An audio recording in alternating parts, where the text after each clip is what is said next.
O áudio que vocês vão ouvir agora é parte do podcast Xadrez Herbal. Caso vocês queiram ouvir mais sobre esse assunto e outros temas de política internacional, é só ir em xadrezherbal.com.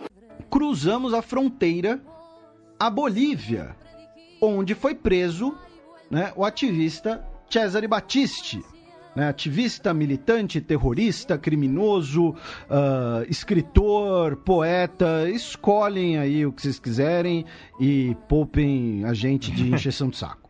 Tá? Chama ele do que você quiser. Tá? Vamos chamar ele só de Battisti. Tá? Então, Battisti foi preso na Bolívia e aí ele foi despachado diretamente para a Itália, da Bolívia para a Itália. E eu vi uma piada muito boa que falou que se foi pelo voo da Alitalia, ele não seria extraditado, ele seria extraviado. E aí o que acontece? Todo mundo sabe do que se trata o caso Battisti, né? Não, Felipe, eu acho que não. Mas enfim, rola muita desinformação com o caso Cesare Battisti, inclusive a imprensa muitas vezes não informa direito as etapas do processo, né? Então, vamos lá. O Battisti, ele fazia parte de um grupo armado chamado Proletários Armados pelo Comunismo, que no período dos chamados anos de chumbo, que foram os anos ali, especialmente anos 70, final dos anos 60 até início dos anos 80, foram anos de violência na Itália, e era uma violência, assim, quadripartite, tá? Você tinha grupos extremistas de esquerda, apoiados pelos serviços secretos da Europa socialista, que buscavam uma Itália socialista. Lembrando que os movimentos socialistas italianos eram muito fortes porque eles eram descendentes dos grupos de partisanos que lutaram contra os alemães nazistas e contra os italianos fascistas na Segunda Guerra Mundial. Aí nós tínhamos os grupos neofascistas, que muitas vezes são ignorados, mas nós tínhamos vários grupos neofascistas na Itália que queriam tomar o poder, transformar o país num governo autoritário nacionalista. Nós tínhamos como terceira parte o governo italiano, que tinha variava o eventual grau de autoritarismo do governo, dependendo do momento. E tinha um quarto grupo, que muitas vezes é ignorado ou é considerado como uma coisa à parte. Não era. Que eram os grupos mafiosos. A máfia, sim. A máfia italiana, ela estava envolvida... ela fazia alianças de conveniência. Mas às vezes a máfia apoiava os grupos à direita, às vezes apoiava os grupos à esquerda, às vezes colaborava com o governo. Inclusive, mas eles tinham interesse direto, tá? Então, por exemplo, se vocês quiserem ver talvez o principal grupo, né, desses grupos neofascistas na Itália, era o Ordine Nuovo, que é Nova Ordem, né, que depois que o grupo foi dissolvido, formaram o Ordine Nero, que é a Ordem Negra, né, por conta das camisas negras do fascismo do Mussolini. Então, nesse período, Guerra Fria, grupos praticando terrorismo político, a esquerda, a direita, a máfia. Nós tivemos, inclusive, vários casos que se tornaram muito célebres. Talvez o principal tenha sido o sequestro do Aldo Moro, né? Que foi o Aldo Moro, um ex-primeiro-ministro, tá? Do Partido Cristão Democrata. Ele foi sequestrado e morto pelas Brigadas Vermelhas, as Brigadas Rossas. E alguns eventos desse período são retratados naquele docudrama Poderoso Chefão 3, inclusive. Enfim, essa, né, é um panorama bem geral, bem por cima. O caso do Cesare Battisti foi que ele foi condenado por 4 homicídios cometidos pelo grupo que ele fazia parte. Tá? O grupo teria realizado um total de 60 ações e nessas ações nós tivemos 4 mortes e ele teria envolvimento direto ou indireto no assassinato. Então, por exemplo, o que é o indireto? ele seria o motorista, tá, do carro de quando nós tivemos o assassinato de um açougueiro chamado Lino Sabbadin, que era parte de um movimento neofascista. E por outro lado, quando nós tivemos o assassinato do André Campagna, que era policial, era de membro de inteligência, ele teria sido morto pelo próprio Cesare Battisti, tá? Então é isso que eu quis dizer com direto e indireto. Mas tem a questão também, né, da delação, do acordo de delação premiada do líder do PAC, o Pietro Muti. E isso aconteceu quando o Cesare Battisti já estava foragido, né? Sim. Porque ele foi ele também estava, ele tinha sido condenado por outros crimes, não esses 4 homicídios, mas acabou fugindo e quando estava foragido, o líder da organização imputou a culpa a ele.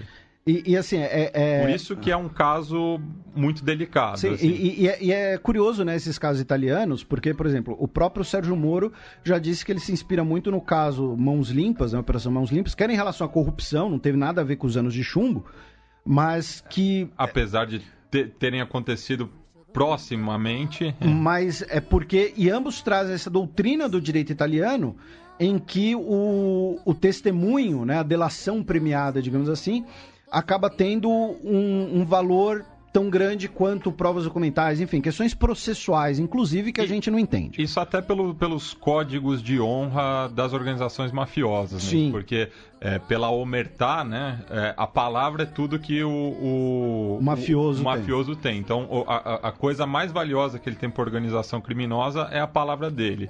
Se ele trai o grupo... É um sinal de que o que ele está falando é verdade, Sim. É encarado assim. Só que aí isso foi levado para violência política e para corrupção política, que não necessariamente é. Que é o que você diz. Aí o que aconteceu? O Pietro Muti foi lá e depois falando, não, o Cesare, teve o cara que fez isso, o outro fez isso, aquilo lá, e o Cesare Battisti fez isso e esse. E como você disse, ele estava foragido, e aí ele foi... Desde 81. Ele foi condenado a 12 anos de prisão após ter sido julgado em absentia, ou seja, ele foi julgado sem estar preso, sem estar presente. E segundo a doutrina italiana, se o acusado teve a representação de um advogado, isso já seria suficiente. Ele teve sim o direito à defesa, a condenação vale. E aí depois, ele foi condenado à prisão perpétua em 95.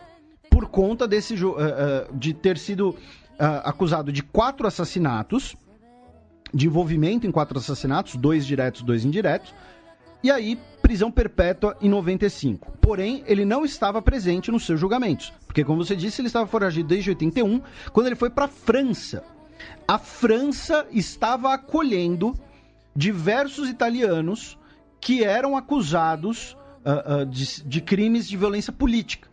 A doutrina francesa, do governo francês, que durou até 2002, era de, olha, o cara cometeu um crime político, ele não pode ser condenado e julgado como um criminoso comum. Mas foi um assassinato. Mas foi um assassinato num contexto político, segundo essa doutrina do governo francês. De, matou um policial, matou um membro da organização neofascista, enfim, o que for. Aí, em 2002, o Battisti fugiu da França para o Brasil, porque em 2002 a França, pela primeira vez, extraditou um ex-terrorista, militante, criminoso, pessoa, cidadão, enfim, italiano para a Itália, nesses casos. Ele entrou no Brasil ilegalmente e ficou foragido no Brasil entre 2002 e 2005, tá? 2002 e 2007. O Battisti ficou 5 anos escondido, tá? No Rio de Janeiro. Ele não chegou e falou, olha, quero ficar aqui. Ele ficou 5 anos escondido. Aí, em 2007, ele foi encontrado por policiais brasileiros e franceses, porque ele tinha mandato na Interpol e tudo mais. E aí, em 2007, o então ministro da Justiça, Tarso Genro, deu para ele o status de refugiado político, né, de asilo político, agora não lembro direito qual dos dois, e que foi uma decisão que foi muito criticada na Itália, no Brasil, e que ameaçou, foi um golpe duro para as relações Brasil-Itália. Aí, olha só, aí veio o pulo do gato, digamos assim, jurídico. Porque em fevereiro de 2009, o Parlamento Europeu aprovou uma resolução que apoiava a Itália nos casos dos anos de chumbo, determinando que aqueles julgamentos tinham sim validade jurídica, mesmo os absentia, sem a presença do acusado, e que os países europeus tinham a obrigação de extraditar os italianos acusados ou condenados para a Itália. E aí, com essa decisão do Parlamento Europeu, com essa recepção, digamos assim, do Parlamento Europeu, o STF, em novembro de 2009, disse que o status de refugiado do Battisti era ilegal, porém, e permitiu a extradição. Porém, disse que a Constituição brasileira dá direito ao presidente de dar o status né, de não aceitar a extradição e conceder alguém aqui como asilado no Brasil. Em outras palavras, o STF jogou a bomba no colo do Lula, então presidente, dizendo, olha, pelo direito e pela norma jurídica europeia tem que extraditar, tá? Mas o presidente pode decidir manter. E aí, numa decisão muito polêmica, no dia 31 de dezembro de 2010, o último dia do Lula como presidente, ele assinou garantindo a permanência do Battisti aqui no Brasil. Então, veja, do ponto de vista jurídico, é uma... aí eu vou repetir até um comentário que eu fiz no Twitter. Do ponto de vista jurídico, dá para você elaborar teses brilhantes e eruditas, tanto a favor da extradição como contra a extradição. Tá? Do ponto de vista jurídico, dá para defender as duas perspectivas. Por que eu estou dizendo isso? Para bancar o isentão? Não. Para dizer que a permanência do Battisti no Brasil, a permanência do Battisti na França, a extradição ou não do Battisti, é um ato político. Porque juridicamente você consegue sustentar qualquer decisão. Então, se você quiser que ele fique, ele fica. Se você não quiser que ele fique, ele não fica. E aí, ao meu ver, Felipe Nobre Figueiredo, tá? Uma pessoa só. O Brasil não deveria ter comprado essa briga com a Itália por conta de um caso tão nebuloso como esse. Porque assim como você pode justificar não extradição, você pode justificar extradição. Entendeu? Então, assim, comprar a briga com a Itália por conta disso se mostrou uma coisa muito complicada, inclusive na política doméstica. Né? Foi usado do ponto de vista eleitoral. Aí o que aconteceu? Ele foi libertado da prisão, porque nesse período ele estava preso, né? Ele estava preso aguardando ou não extradição.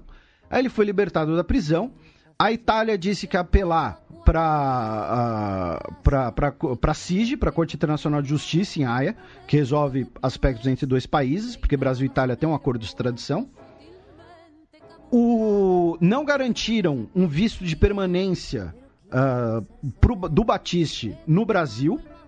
Aí, um tribunal federal, em setembro de 2015, disse que deportar o Battisti era ilegal, deportar. Aí, em dezembro de 2018, o Temer assinou a ordem de extradição do Battisti, depois que o STF determinou a prisão do Battisti. E aí, em dezembro de 2018, o Battisti se escafedeu. O Battisti sumiu. Alguém foi lá e falou, olha, Battisti, não tô olhando, entendeu? Pra onde você vai, não tô aqui distraído. E aí ele foi achado na Bolívia, dia 12 de janeiro, tá? Então, assim, entre ele sair do Brasil e ser pego na Bolívia, foram aí mais ou menos 16 dias. E ele foi pego na Bolívia por policiais bolivianos e italianos. Aí... E nesse meio tempo, ele tinha feito um pedido de asilo político à Bolívia. Exatamente. Só que aí, qual foi... Aí, cara, assim, tem que tirar o chapéu pra como o que a Bolívia conseguiu. Porque, assim, a Bolívia não aceitou o asilo político dele, porque ele foi preso na Bolívia, porque ele estava lá sem documentos e tal. E a Bolívia, teoricamente, não extraditou o Battisti. Então, a Bolívia não pode nem ser acusada de ter extraditado o Battisti. O que a Bolívia fez foi, olha, prendemos um cidadão italiano aqui sem documentos, vamos expulsá-lo para o seu país de origem. Né? Claro, tudo isso por baixo dos panos. E mandou direto para a Itália. Por quê? Porque a Bolívia queria ficar para si, digamos assim, com o mérito de ter pego o Battisti. A Itália temia que se o Battisti viesse para o Brasil, alguém fosse intervir em causa dele, impedir ele de ir para a Itália. O Brasil pediu, o que o Brasil queria o Brasil falou para a Bolívia, olha, esse cara estava em território brasileiro, oficialmente, então devolve ele pra gente mandar pra Itália. A Bolívia falou, não, amigão, eu vou mandar direto pra Itália, entendeu? A glória é minha, se ferra aí. Os louros são meus. Os louros são meus. E além disso, a Bolívia, ao colaborar, digamos assim, né, com a caça ao Battisti, ainda mostra novamente que a Bolívia está tendo uma abordagem muito pragmática em relação ao governo Bolsonaro. Até porque o governo Bolsonaro o Brasil e a Bolívia vão renegociar em breve o contrato do gás. E outra, temos eleições na Bolívia esse ano. Sim. Com o Evo tentando... Um mandato polêmico. Uma reeleição polêmica, né? E aí o que aconteceu? Lembrando, polêmica porque ele foi derrotado no referendo que viabilizaria essa reeleição, né? Já que não está prevista na Constituição, do qual foi redigida durante o governo dele. Então, assim, e aí os nossos ouvintes mais pró-Bolsonaro talvez fiquem chateados com a gente, mas é o que a gente estava falando. Do ponto de vista político, óbvio, para manter uma boa política, o Matteo Salvini, ministro do Interior, agradeceu ao governo Bolsonaro, né, disse que... assim, o caso Battisti é um caso, de certa forma, quase unânime na Itália, porque mesmo os partidos de esquerda, eles são a favor do cumprimento dessas condenações para se distanciar da imagem de uma esquerda violenta, uma esquerda que usa da violência. Então, assim, o Battisti não tem quase nenhum defensor na Itália, pensando nas pessoas, no governo, no presente e em altos escalões do governo. Então, assim, o Matteo Salvini agradeceu o Bolsonaro e tudo mais, só que, assim, do ponto de vista jurídico, né, como um ato político, ok, teve essa aproximação, o Bolsonaro talvez vá para a Itália, inclusive, em breve, mas, do ponto de vista jurídico, do ponto de vista legal, o governo Bolsonaro não teve participação, porque quem determinou a extradição foi o governo Temer, aí ele fugiu para a Bolívia, policiais bolivianos e italianos pegaram ele lá, a polícia brasileira não pegou ele, e mandaram ele direto para a Itália. O Ernesto até chamou o pessoal para um samba no Itamaraty, mas o convite meio extraviou no caminho, né? Porque tanto o embaixador italiano, Antonio Bernardini, quanto o embaixador boliviano, o José Kim Franco, disseram que esse convite nunca chegou, né? Que seria um almoço segunda-feira, dia 14, meio-dia, no Salão Nobre do Ministério da Defesa, com a presença também do Sérgio Moro e do ministro de Estado da Defesa, general Fernando Azevedo e Silva. Isso, e aí anunciaram que estariam presentes os embaixadores, só que aí depois teve um desmentido, e aí a própria Secretaria lá de Comunicação mudou a agenda, corrigiu, disseram que eles não estiveram presentes, né? Mas assim, não sei se foi um blefe e tal. Inclusive, a embaixada italiana disse ao jornal O Globo que o embaixador italiano no Brasil sequer está no Brasil, né? O Antonio Bernardini, né? Então, aí o Itamaraty, quando foi consultado pela matéria, pela reportagem da Folha, do Gustavo Maia, disse que para eventos no Ministério da Defesa, aquele órgão que deve ser consultado. Mas, assim, o evento estava na agenda do Ministro das Relações Exteriores, né? Mas, enfim... então, assim, o governo brasileiro, do ponto de vista político, tentou até, né, como eu disse, manter uma boa imagem, aproveitar essa aproximação com a Itália, até por afinidade ideológica, e como um ato político isso é válido, porém, novamente, do ponto de vista jurídico, não seria. E, novamente, o caso Battisti acaba sendo um caso muito sensível para muita gente, tanto do ponto de vista jurídico quanto do ponto de vista político e ideológico. A minha visão, repetindo, se fosse eu, o presidente, na época, né, se fosse eu no lugar do Lula, eu teria falado, olha, Batiste, veja bem, não tô olhando, vai pra Bolívia. E só pra constar, segundo o Eduardo Bolsonaro, né, que é deputado, um dos filhos do presidente, teve sim participação de agentes brasileiros na prisão do Batiste. Lembrando que o Eduardo Bolsonaro é policial federal, então aí é uma defesa da categoria. Talvez, tem isso. E o ministro Augusto Heleno, né, o general Augusto Heleno, que é ministro de Segurança Institucional, disse que um avião brasileiro iria à Bolívia para buscar o Batiste e ser mandado para a Itália. Só que, repetindo, o Batiste foi mandado da Bolívia diretamente para a Itália. E, repetindo, ele não foi exatamente extraditado, ele foi expulso. O que a Bolívia fez foi recusar o asilo e falar, olha, filhão, se vira, problema teu, eu não vou me queimar com a Itália por sua causa, não vou me queimar com o Brasil por sua causa, tchau pra você, entendeu? E então se vira. Então, assim, e aí uma questão jurídica que talvez é importante, é que é o seguinte,